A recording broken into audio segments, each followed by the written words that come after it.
Welcome back to a little bit of philosophy. This is Philosophy 101, Unit 4, Lecture 1, an overview of ethics. We should start by putting ethics into the larger context of the various subjects of philosophy. Ethics is a sub-branch of axiology, which is one of the five main subdisciplines of academic philosophy. Axiology is the philosophical investigation of value judgments.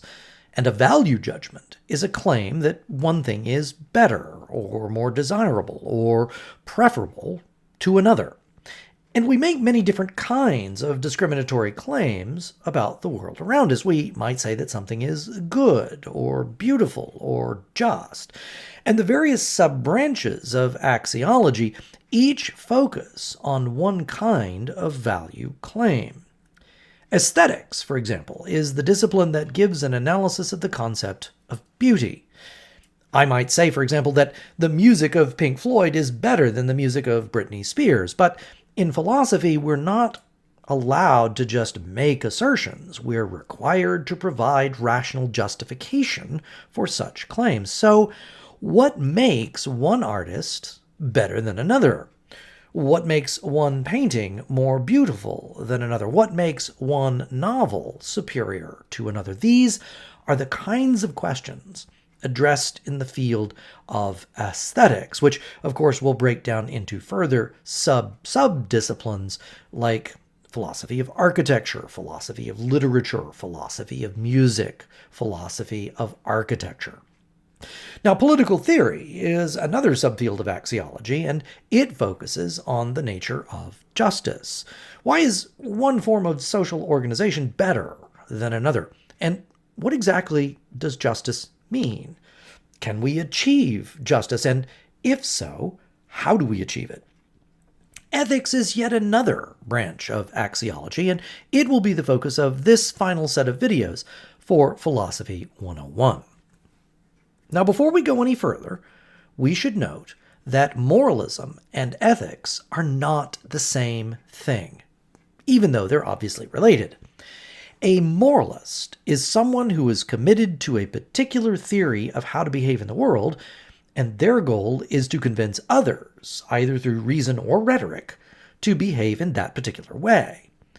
An ethicist, on the other hand, is someone who is committed to the philosophical analysis of morality and all of the various aspects relevant to moral thinking and action. That's not to say that an ethicist may not be committed to a particular moral theory. They usually are.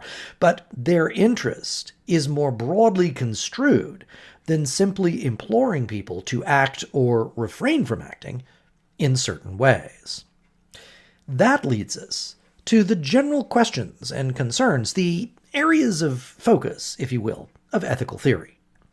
First, ethics investigates the nature of goodness itself and how goodness might be achieved. After all, if we command someone to be good or do good, we can't hope to have much success if we don't know what the good is, if we don't know what it is we're commanding them to do or how to be. So it would seem that an analysis of morality must include a thorough analysis of the nature of goodness itself before we attempt to achieve it. This, of course, leads to a second major question. How do we know the good? This is the epistemological component of ethics.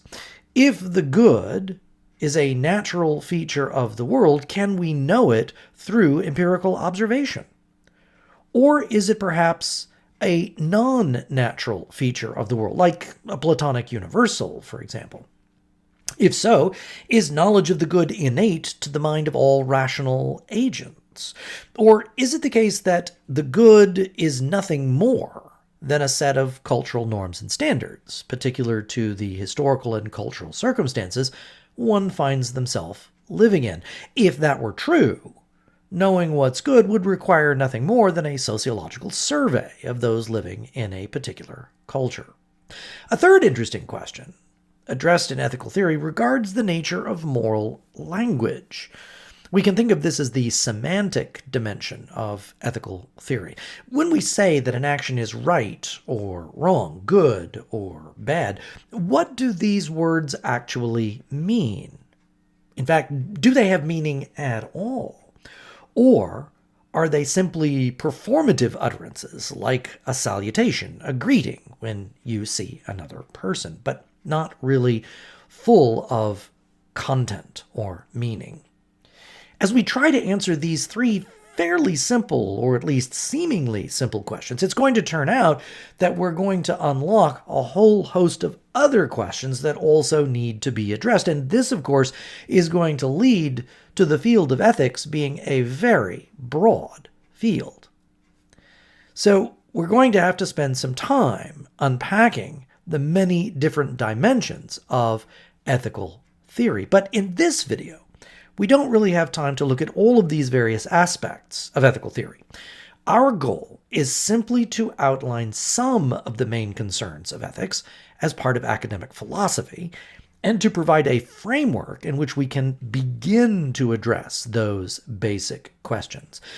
We'll begin with some of the basic vocabulary that will allow us to put our investigation of morality into sharper focus. And we should begin by noting the division of ethical theory into two main subdivisions, which we call normative ethics and meta-ethics.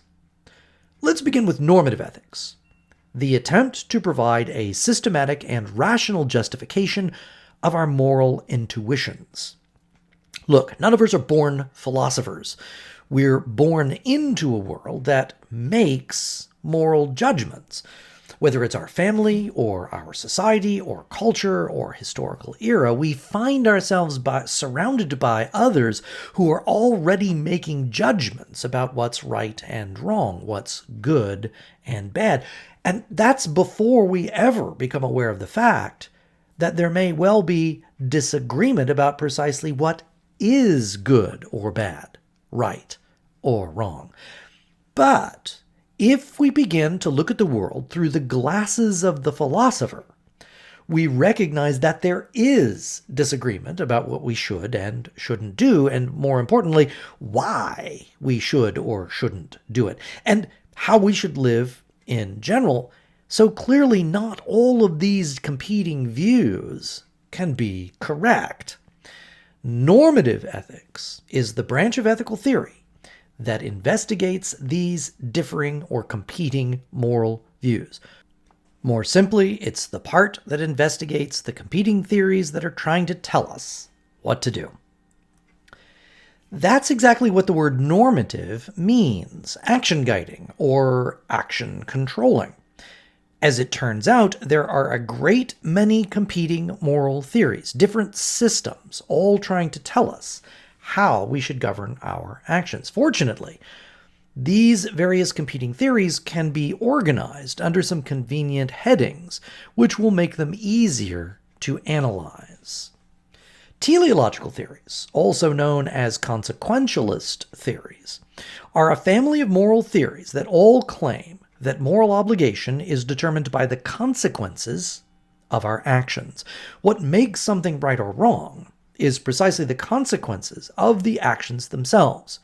Of course, what counts as a good outcome is a matter of debate, which is why there's more than one teleological theory of morality, as we'll see later.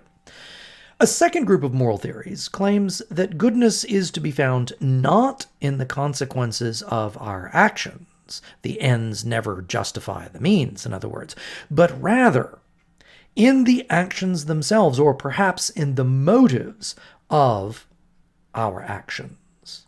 A third family of normative theories is called the virtue or arretaic theories, or virtue morality. Virtue theories place far less importance on our duties to act or not act in certain ways, and emphasize instead moral education and development.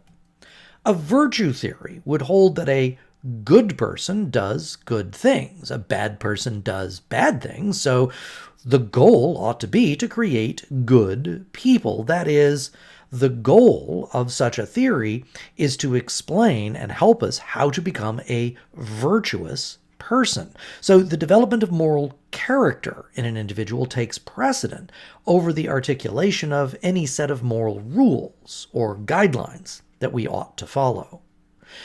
The second major division of ethical theory has nothing whatsoever to do with moral guidance. Metaethics is the branch of ethics that gives a meta-analysis of the various normative theories. Descriptivism is the part of metaethics that investigates the objectivity, or perhaps relativity, of moral codes. Do we discover morality, or do we invent it?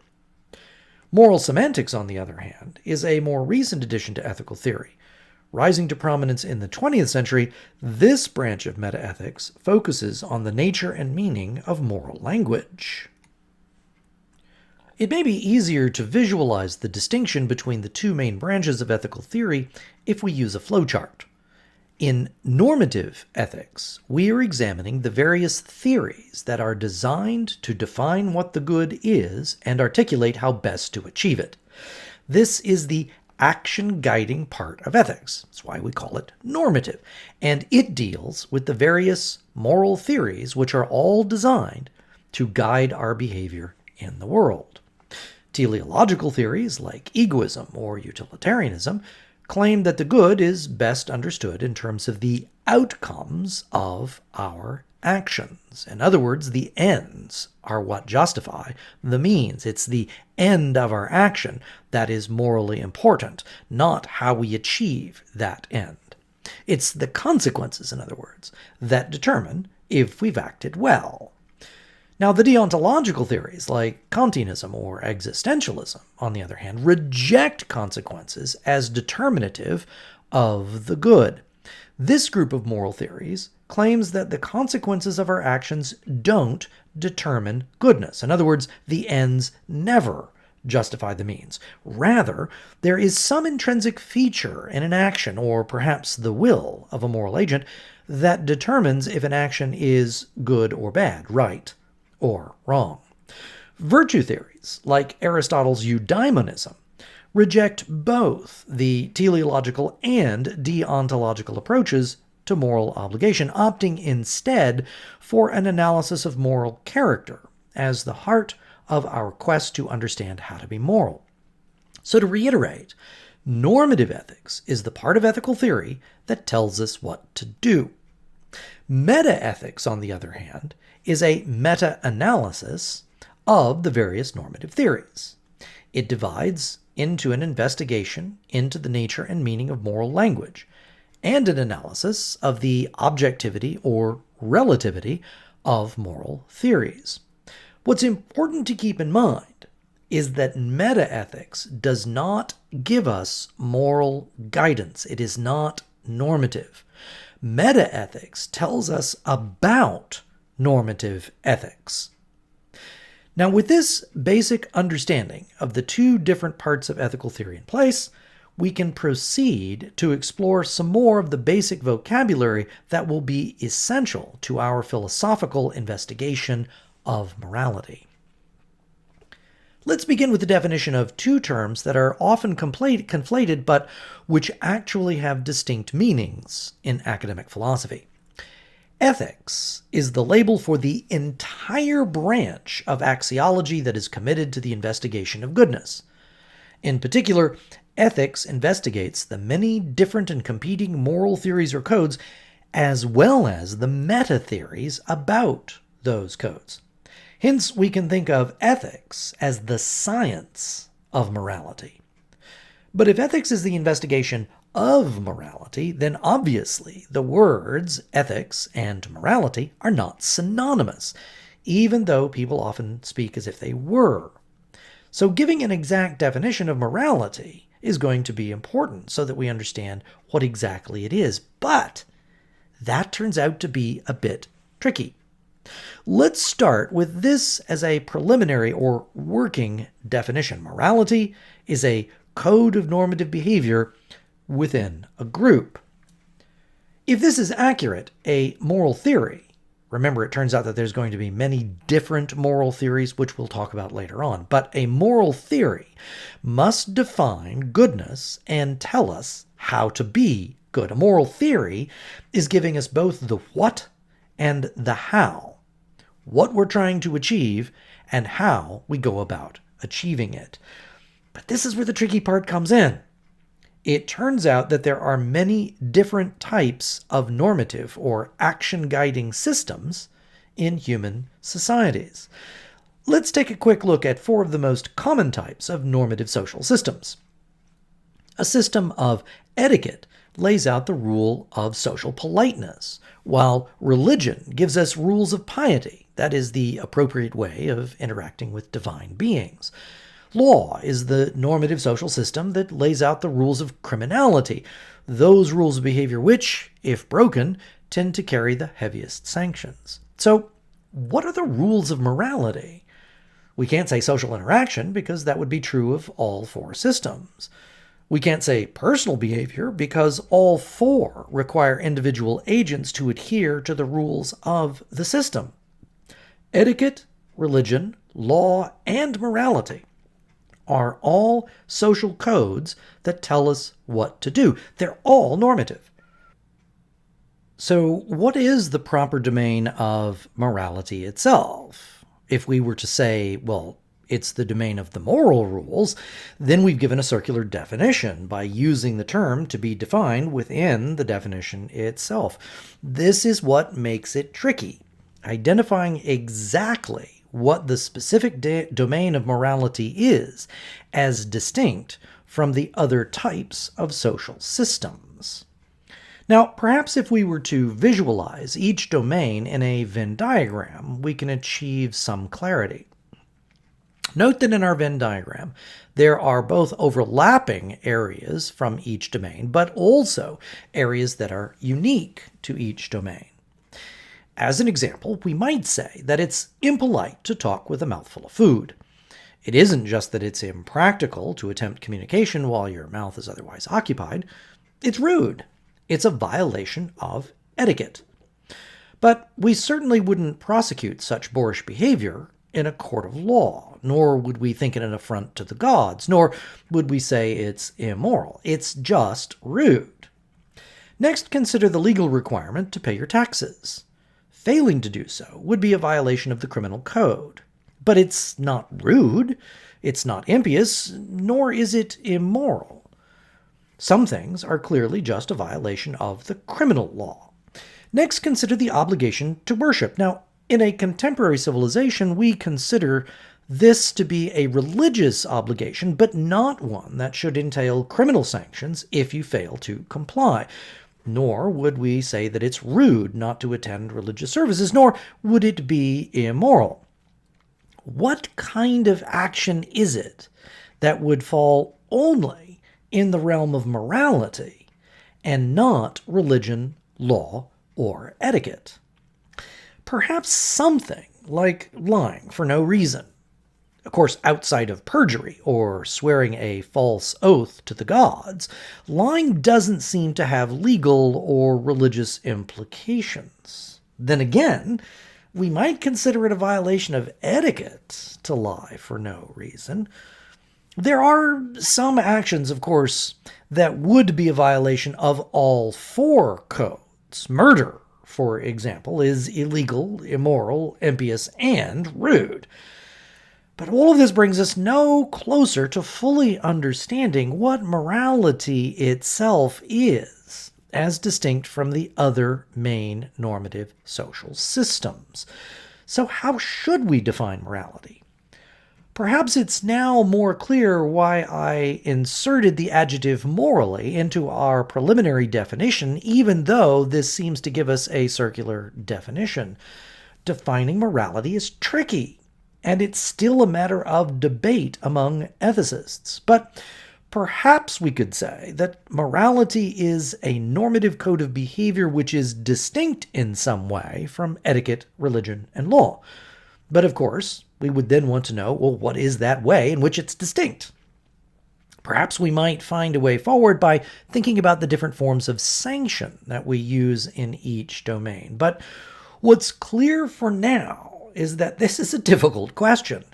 It's also clear that ethics is the study of morality, whatever it turns out to be. So the term ethics should not be used synonymously with the term morality, at least in the context of academic philosophy. We'll have to leave the discussion here for the moment and move on to look at some other basic terms. Hopefully, as we continue to explore and think more carefully about the various competing moral theories, we may come to a better understanding, a clearer understanding of precisely what morality is. Now, we've already noted that moral systems are axiological, that is, they are making value judgments. In each sub-branch of axiology, we find unique vocabulary associated with the different kinds of judgments being made. In ethics, we have a set of terms that we call moral designators to label the words that indicate that our judgment falls in the domain of morality and not, say, aesthetics or political theory. You're, of course, already familiar with some of these words, but let's get them on the table and see if we can do a better job in defining these. We use the word right to modify any action which is justified by or is consistent with a particular moral theory. Again, keep in mind there's going to be lots of different moral theories, and we'll have to come back to them later. So, if an action, let's say telling the truth, is obliged in some particular moral theory, then we can say that telling the truth is right.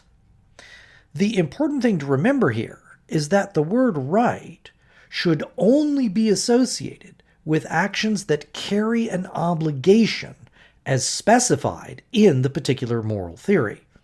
More simply, right actions are obligatory actions, not mere suggestions. The same holds true for the word wrong. It's used to identify actions that are contrary to a particular moral framework, and such actions are always forbidden. But it's not the case that every action is either going to be right or wrong, obliged or forbidden.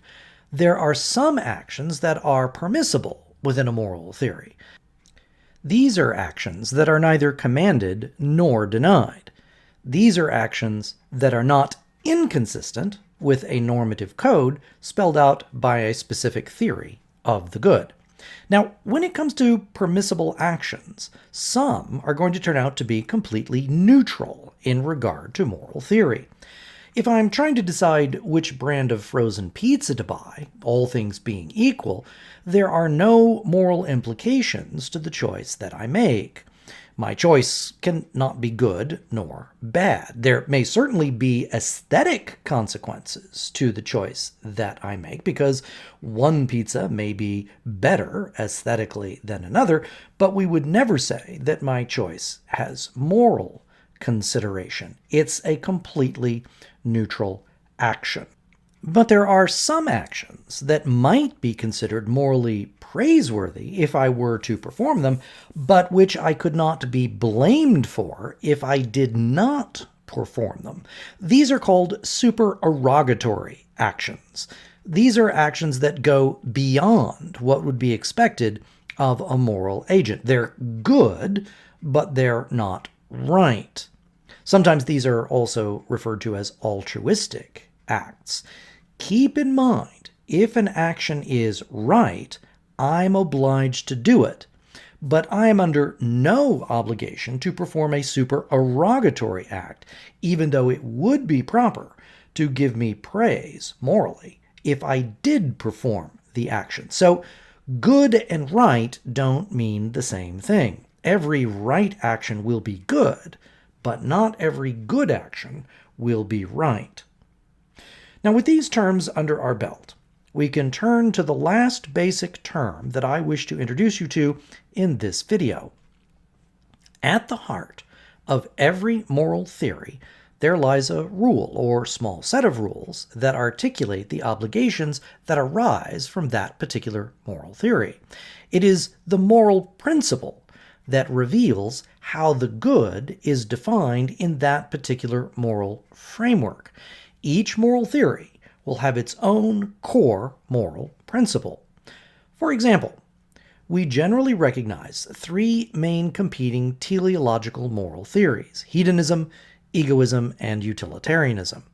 They all agree that the good is properly defined as a good consequence or a good outcome of a particular action, but they fundamentally differ on what the correct outcome is. Central to hedonism is the principle that everyone should always seek pleasure for themselves. This is what we call the hedonistic principle, and it defines the good as pleasure for me. Egoism, on the other hand, defines the good as happiness for me. So the egoistic principle would be that each person ought to act in a manner that will secure the greatest amount of happiness for themselves. Utilitarians agree with egoists that the good should be defined in terms of happiness, but they disagree about the scope of that good. They universalize the obligation to achieve happiness. The utilitarian principle tells us that everyone ought to seek the greatest amount of happiness for the greatest number of people. Each theory holds that the good is the end of the action that is performed, but they differ on what the consequence of our action should be. The moral principle lying at the heart of each theory, whether it's teleological or deontological, will be the embodiment of the definition of the good from that theory's point of view. But not just any principle of action will be acceptable as a moral principle. After hundreds, indeed thousands of years, ethicists have generally agreed that there are more or less 5 necessary features an acceptable moral principle ought to have. First, since moral actions are obligations, not merely suggestions for action, an adequate moral principle should be stated in the form of an imperative. Moral principles must be prescriptive. They must tell us what we should do, what we ought to do, what we are expected to do. A moral principle is a command, whether affirmative or negative. Second, moral principles should be universal in scope. They must tell us how each moral agent is supposed to act. A moral principle that only applied to some moral agents and not to others would fail to be universalizable, and therefore would be inadequate as a moral law. Third, a moral principle is expected to be the primary consideration for action. Of course, we have many competing motives when we consider an action. Morality should take precedence over the other considerations if there are indeed competing motives. A moral principle, therefore, should override other considerations, whether they are personal preferences, practical, or legal interests. Fourthly, the publicity criterion, which has 2 dimensions to it, is important for determining whether a proposed principle is going to be an adequate principle in morality. Since a moral code is a social code, it presupposes the interaction of at least 2 moral agents. Or another way of saying it is that morality is public and not private. This reveals the second aspect of the publicity criterion, transparency. Moral codes, as articulated in their core moral principle, should be known to those who are interacting with each other. If your moral code is operating as the overriding motive guiding all of your behavior, others need to know what that guiding principle is. One's guiding principle should never be a secret. Rather, it should be openly displayed so that others can hold you to the obligations that that moral theory requires. If you don't know what moral principle you're operating from, how can you judge or sanction behavior as being consistent with or inconsistent with the principle that you hold? Finally, a moral principle needs to meet the standard of practicability. This simply means that a moral principle should never set the requirements for action above what can reasonably be expected of an ordinary moral agent.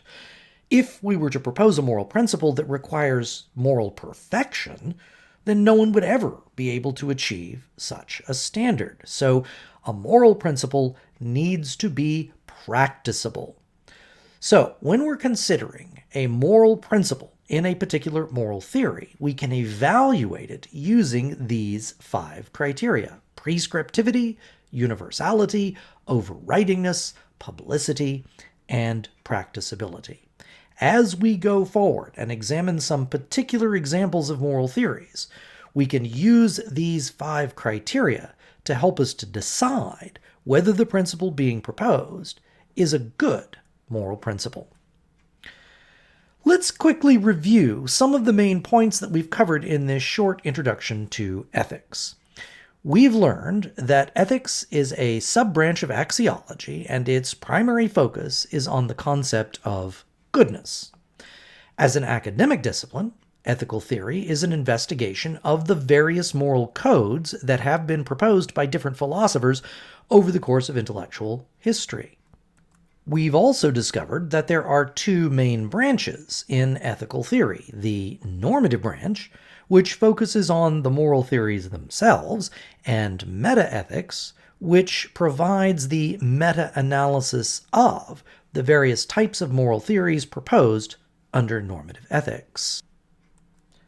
In trying to define morality, we discovered that it's a social normative system that is distinct in some important way from religion, law, and etiquette, even if it is difficult to pin down exactly what that distinction is. And finally, we've discovered that at the core of every moral theory there lies a principle, or perhaps a small set of principles, that articulate the conception of the good which makes that theory distinctive. These principles can be evaluated using the 5 criteria that help us to determine if a proposed moral principle would be a legitimate candidate moral theory. In the videos that follow, we'll explore ethical theory in more detail by taking a closer look at metaethics, as well as a few of the more popular normative theories in Western philosophy. That's all for now. Be sure to come back as we continue to learn a little bit of philosophy. See you next time.